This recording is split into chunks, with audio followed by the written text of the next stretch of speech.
Така, чукумба в патрулка посред бял ден. Скандално видео разтърси полицията в Кипър.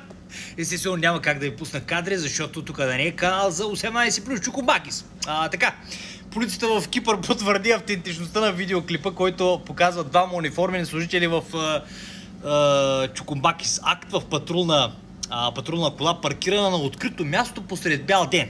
Супер, просто няма много работа и трябва малко мъж и жена. Така, скандалът избухна след като кадрите бяха заснети от жител на Ларнака и моментално се разпространиха в социалните мрежи. Според официална информация, може между другото да видите клипа в X, тази мрежа на Елън Мъск. Той всичко пуска там, няма проблем, напуск. Според специална официална информация, двамата участници във видеото са идентифицирани и временно отстранени от длъжност. Единият от тях е бил извън дежурство по време на случилото си, другия пък не. Дисциплинирано и наказателно разследване. Полицията е започнала паралелни дисциплинирани и наказателни разследвания. Потенциалните обвинения включват изоставяне на служебни задължения и непристойно поведение на обществено място. Значи има и по-зле от нашите полицаи в България. В Кипър влизат нови мерки срещу прането на пари.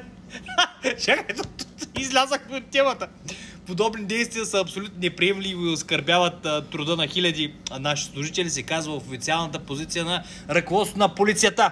Реакция. Случаят предизвика вълна от подигравки в интернет, особено на фона на напрежението в Близкия изток, което принуждава кипърските власти да бъдат в повишена готовност. Какво мислите вие в коментарите? Повишена готовност за чукумбакис.